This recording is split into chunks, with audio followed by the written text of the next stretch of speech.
The grand throne chamber of the Zirathi Empire was carved from black crystal and silver veins of metal that glowed faintly in the dim light. The tall walls reached up like the ribs of some ancient beast, and the air carried the weight of silence. Guards in armor stood like statues, their sharp spears crossed in discipline, their faces hidden behind masks. At the far end, upon the throne carved with symbols of conquest, sat the alien queen herself. She was unlike anything the human had ever seen. Her body was tall and commanding, almost twice the height of Daniel, the human who now stood before her in chains. Her skin shimmered with dark green scales that reflected blue fire from the torches. 4 arms rested on the throne, 2 folded neatly while the other 2 played absently with the golden rings that decorated her claws. Upon her head rested a crown of bone, grown not placed, spiraling upward like horns of a dragon. Her eyes were wide and black with no white at all, like 2 endless pools staring into him. The human swallowed hard. He had heard stories of the Zirathi queen. Entire worlds spoke her name with fear. She had led fleets that crushed rebellions, burned cities to ash, and made kings kneel. To see her now in person was like standing before a storm that could swallow the sky. Yet something in the air felt strange. She did not speak of war. She did not demand information. Instead, her gaze lingered on him with something he had not expected: hesitation. For several moments, silence stretched between them. The guards did not move, but Daniel could feel their eyes hidden behind their masks. One wrong word, one wrong laugh, and his life would be over. Finally, the queen leaned forward. Her voice was sharp yet soft, deep yet strangely fragile. It carried power, but also something uncertain. "Tell me, human," she said slowly, "am I ugly to your kind?" Daniel blinked. The words echoed inside his mind. He almost thought he had misheard. Ugly? That was the last thing he expected from her lips. The guards shifted slightly at the question, as if the air itself had cracked. It was not a question a ruler should ever ask. It was dangerous even to answer. For centuries her people had worshipped her form, praised her as divine beauty, and feared her wrath. And now, before a single fragile human, she revealed her doubt. Daniel's mouth opened, but no words came out. His heart thumped in his chest. He looked up at her massive body, her sharp claws, the crown of bone. To any human she was terrifying, alien, monstrous even. Yet her question was not one of power, but one of weakness. He didn't know what to say. He didn't know what she wanted to hear. But something inside him broke at the strangeness of it all. His lips curved, his shoulders shook, and before he could stop himself, he laughed. It wasn't cruel laughter. It wasn't mocking. It came out raw, unstoppable, like a spark breaking through months of fear. He laughed because the idea was too strange, too unreal. The most feared queen in the galaxy, sitting on her throne of power, asking if she was ugly. The sound of his laughter filled the chamber, bouncing off the walls. The guards stiffened, some gripping their spears tighter. To laugh before the queen was to sign one's own death sentence. But Daniel couldn't stop. The more he tried to hold it back, the harder it came. His ribs ached, his face turned red, tears stung his eyes. The queen froze. She did not roar. She did not order his death. Instead, her dark eyes narrowed. The sharp line of her jaw tightened. Her voice, low and trembling, slipped out between her fangs. "What, do you laugh, human? Do you find me hideous?" The throne chamber went silent again. Every guard held his breath, and Daniel, still catching his, wiped his eyes and shook his head slowly. His voice was unsteady but soft. "No, Queen, I laugh because you're asking the wrong question." The words hung in the air like a blade, and for the first time in centuries, the alien queen did not know whether to feel anger or curiosity. The chamber remained frozen after Daniel's words. The guards gripped their spears tighter, their masked faces unreadable, waiting for the queen's command. None dared to speak. To them, the human had crossed the line. He had laughed at their ruler, a crime punishable by death. But the alien queen did not move. She sat tall on her throne, her forearms resting lightly on the armrests, her eyes fixed on Daniel as though trying to read a language she had never known. "The wrong question?" she repeated slowly, her voice low but sharp. "You dare tell me what I should ask?" Daniel's breathing was still uneven from the laughter. His ribs ached, but there was a strange calm inside him now. For months he had been held here, fearing death every day, expecting pain at every turn, yet in this one moment he saw something in her that no one else seemed to see. Doubt. "Yes," he said softly. His voice shook, but not with fear, with honesty. The wrong question. The queen tilted her head. Her horns cast long shadows across the floor, and the flickering blue fire made her scales shimmer like a stormy ocean. To any soldier or prisoner, she looked like the face of terror itself, but Daniel's eyes held steady. "You laugh," she said again, almost to herself. "Not because you think me ugly. Not because you mock me. No," Daniel replied. "I laugh because it's strange. You are the queen of an empire. You have power. You have armies. You can order my death with one word. And yet," he shook his head slowly, a tired smile forming on his lips, "yet you sit here asking me about beauty." The guards tensed again, expecting the queen to strike him down. But she did not. She leaned forward, her claws curling against the edge of the throne. "And what?" she asked carefully. "Is the right question then, human?" Daniel swallowed, his throat dry. He could feel the weight of her eyes pressing down on him. It was like standing on the edge of a cliff, knowing one step could send him into darkness. But he didn't look away. "The question isn't whether you're ugly," he said at last. His voice was calm now, steady. "The question is whether you matter. Whether you're more than just what you look like." The queen's eyes narrowed. Her expression was unreadable, but her chest rose and fell faster, her breathing heavier than before. "Do I matter?" she whispered, as though tasting the words. She had heard thousands call her beautiful, divine, perfect. She had been worshipped by her people, feared by her enemies, yet never once had anyone asked her if she mattered. Daniel nodded. Beauty changes from world to world. To one race, scales might be sacred. To another, horns might be terrifying. Some would call you a goddess, some would call you a monster. But none of that decides your worth. The silence that followed was heavy but different than before. The guards still stood, but their grips loosened ever so slightly. Even they could sense something had shifted in the air. The queen leaned back in her throne. For a long while she said nothing. Her gaze drifted away from Daniel and toward the tall windows where lightning flashed in the storm outside. Her claws tapped softly against the throne, and in that small sound was a storm of thoughts. Centuries of conquest, endless battles, voices that praised her, voices that feared her, all of it weighed against one human's simple laughter. Finally, her eyes returned to him. "You speak boldly for a prisoner." Daniel gave a weak smile. "Maybe I've been a prisoner too long. Fear stops meaning much after a while. Truth is all I have left." The queen studied him in silence. Something about the human unsettled her, but not in the way enemies usually did. He had not begged. He had not cursed. He had not even tried to escape. He simply laughed, spoke, and stood unbroken. And deep inside her, a question she never wanted to face now echoed louder than ever. "Do I matter?" For the first time in centuries, the alien queen did not feel like a conqueror. She felt small. The storm outside had not stopped. Rain hammered against the tall crystal windows of the throne chamber, and thunder rolled like the beating of war drums. Yet inside, the silence between the alien queen and the human was heavier than the storm itself. Her claws tightened on the armrest as she looked at Daniel again. His words echoed in her mind. "It's not about being ugly. It's about whether you matter." She was the ruler of 100 worlds. Her fleet spread across the stars. Her image was carved into statues, sung in hymns, painted on banners. To her people, she was the symbol of perfection, strength, and eternal beauty. But now, with just one laugh, a fragile human had broken the wall she had carried for centuries. The queen leaned forward, her dark eyes narrowing.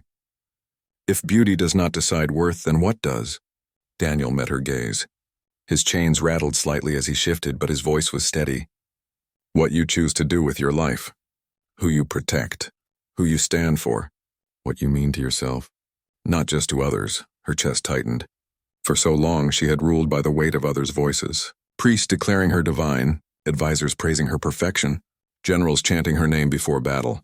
She had believed their words because they gave her power. But now she wondered, did they ever see her? Or only the crown? She rose slowly from the throne. Her towering figure cast a shadow over Daniel.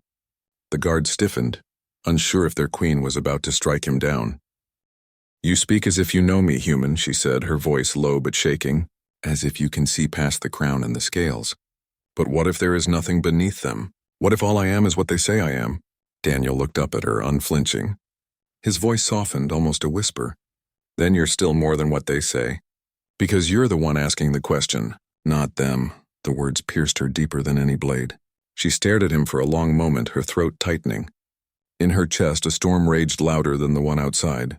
Doubt, fear, curiosity. For the first time, she felt something she had not felt since she was a child. Uncertainty about herself. She turned away sharply, her forearms crossing over her chest as though to shield something fragile. She walked toward the window, staring into the storm. The lightning lit her scales in bursts of silver light.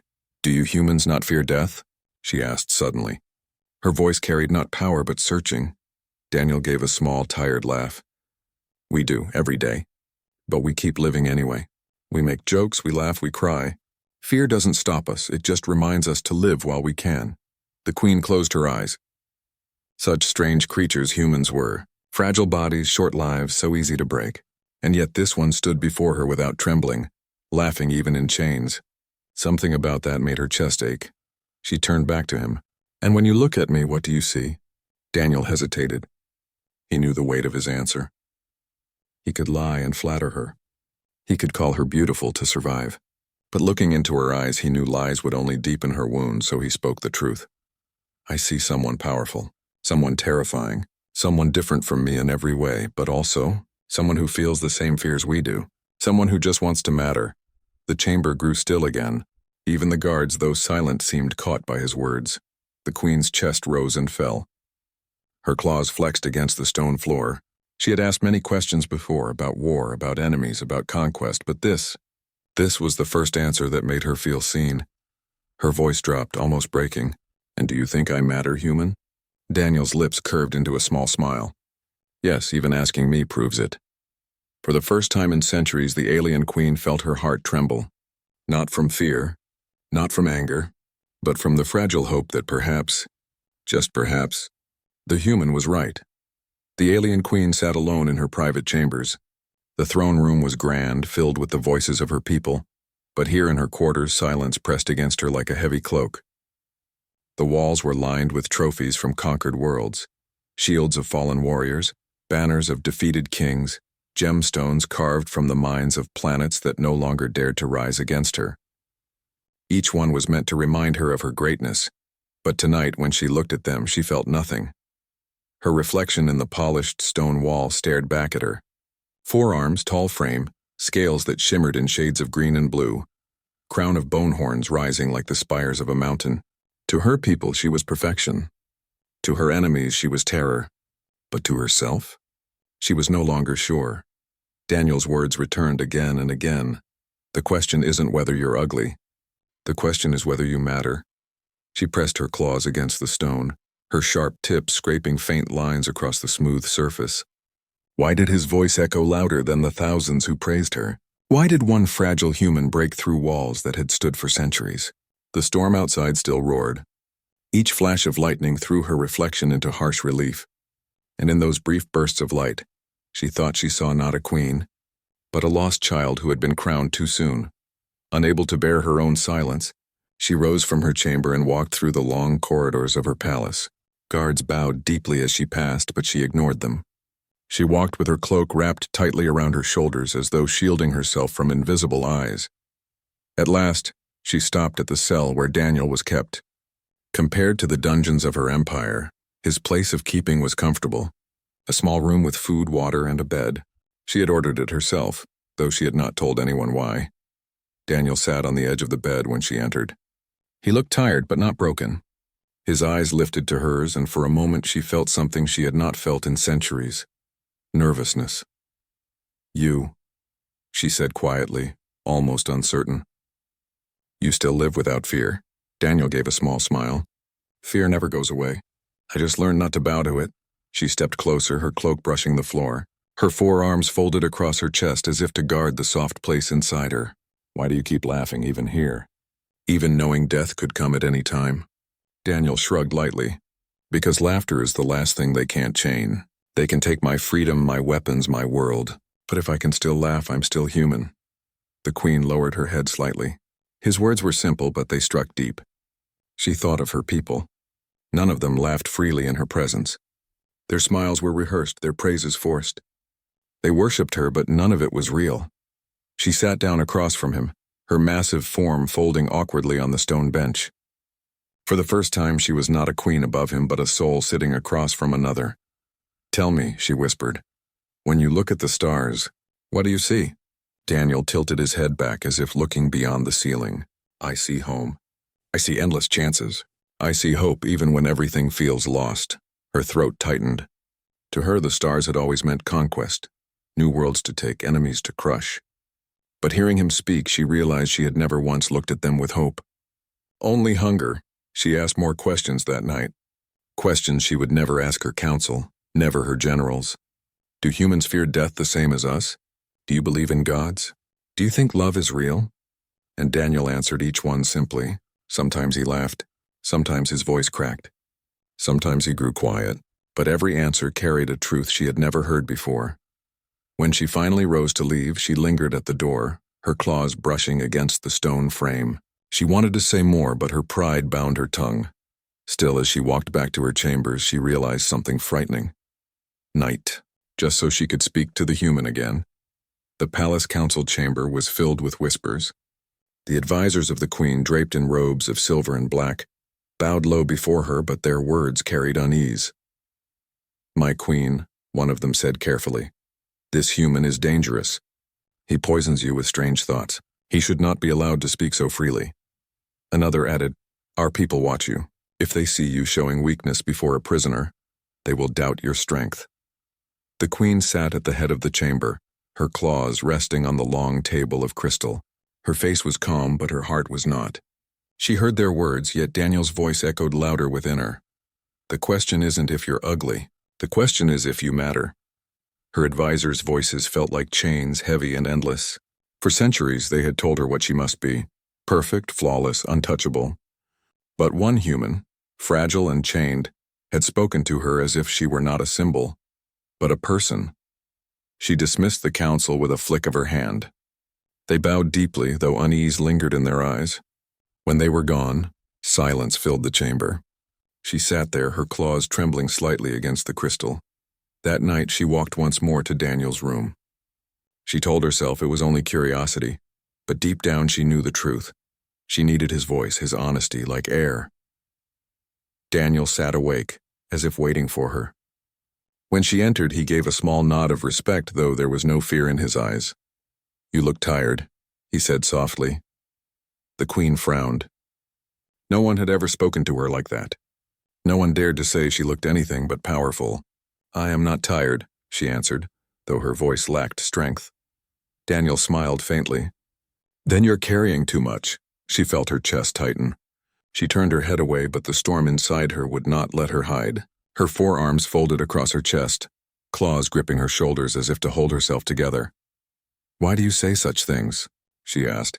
"Do you not fear me? Do you not understand what I could do to you?" Daniel's voice was calm. "I understand, but fear won't change what I see." Her breath came faster. For a moment, her crown of bone felt heavy, her scales like a cage. She lowered herself to sit across from him again, her voice low and trembling. "You truly do not find me ugly?" Daniel shook his head. "No, you're different. But different isn't ugly. Every world has." She, the ruler of the Zerati Empire, the most feared queen in the galaxy, found herself waiting for the next its own beauty. "Every face, every sky, every storm. Your life, just another form of it," the words broke her. For centuries, she had carried herself as more than life, above it, untouchable, divine. But here was a human, chained and weak, calling her something simple, alive. Her eyes burned. She turned away, ashamed as wetness gathered at the corners. Her people would call it weakness. To cry was to lose the mask of divinity. To cry was to show she was only flesh and spirit. She covered her face with one hand, but her shoulders trembled. "I cannot," she whispered, her voice shaking. "I cannot be what they say forever." Daniel leaned forward slightly. His chains rattled softly as he spoke. "Then don't be. You don't need to be perfect to matter. You just need to be real." Her claws lowered slowly from her face. Tears clung to the edges of her dark eyes, glistening like drops of rain. She had not cried since she was a child, and now before a human prisoner she wept. She hated it. She feared it. And yet for the first time she felt free. When she rose to leave, she paused at the door. Her voice was fragile, barely more than a whisper. You are dangerous, human. Not because of your chains, not because of your body, but because of your words. Daniel gave a small smile. Words can heal just as much as they can destroy. The queen walked back to her chambers that night with a heavy heart. The council would never understand. Her people would never forgive weakness. But the truth was clear to her now. The most dangerous being in her empire was not her armies, not her fleets, not even herself. It was a single fragile human who dared to laugh in her presence and speak as if she mattered. The dawn came slowly to the capital of the Zirathi Empire. The storm had passed, leaving the skies heavy with mist. Light poured through the palace windows, turning the black crystal walls into mirrors of gold. Yet the queen felt no peace. She sat on her throne, her forearms resting against the cold stone. Before her stood her council. Old voices, sharp voices, voices she had heard for centuries. They spoke of war, of tribute, of discipline. But all she heard was their warning from the night before. The human poisons you with strange thoughts. He must be silenced. Her claws tapped against the armrest. She remembered Daniel's eyes, steady even in chains. She remembered his laughter that had shaken her throne more than any battle. She remembered his words, "You don't need to be perfect to matter." Her chest ached. The council demanded, "The human must be executed. His influence is a danger to the empire." She raised one hand and silence fell instantly.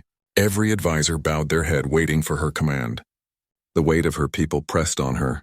She was not only their queen, she was their symbol, their goddess, their perfect figure of strength. To show weakness was to risk everything. Yet what was strength, she wondered, if it was only built on lies? At last she rose from the throne. Her voice echoed across the chamber, sharp and clear. "The human will not die." Gasps filled the room. One advisor dropped his staff in shock. Another dared to lift his head, his face pale with fear. "My queen," he stammered, "forgive my boldness, but this will confuse the people. They expect you to stand above all others, not to show mercy to a fragile creature." Her eyes blazed as she looked down at him. "Then let them be confused. My word is law." Her voice thundered through the chamber. "The human is no longer a prisoner. He is a guest of the empire." The silence that followed was louder than war drums. None dared to speak. None dared to challenge her. But she could feel their unease like a shadow crawling across the floor. When the council dispersed, the queen walked quickly through the halls, her steps heavy. For once she did not feel victorious. She felt afraid. Afraid of what she had done and afraid of what it meant. That night she went again to Daniel. He looked at her with surprise when the guards removed his chains. He rubbed his wrists, staring at her as though trying to read her heart. "You're free," she told him. Her voice was steady, but her hands trembled slightly. "You are no longer my prisoner. From this day you will walk my halls as a guest." Daniel's eyes softened. "Why?" The queen looked away. The crown on her head felt heavier than ever. "Because I choose it." He stepped closer, unchained for the first time since his capture. He was still smaller than her, fragile compared to her towering form, yet his presence filled the chamber as though he was the one with the crown. "You risked everything," he said gently. "For me." Her throat tightened. She did not answer. She did not know how. Daniel placed a hand against the cool scales of her arm.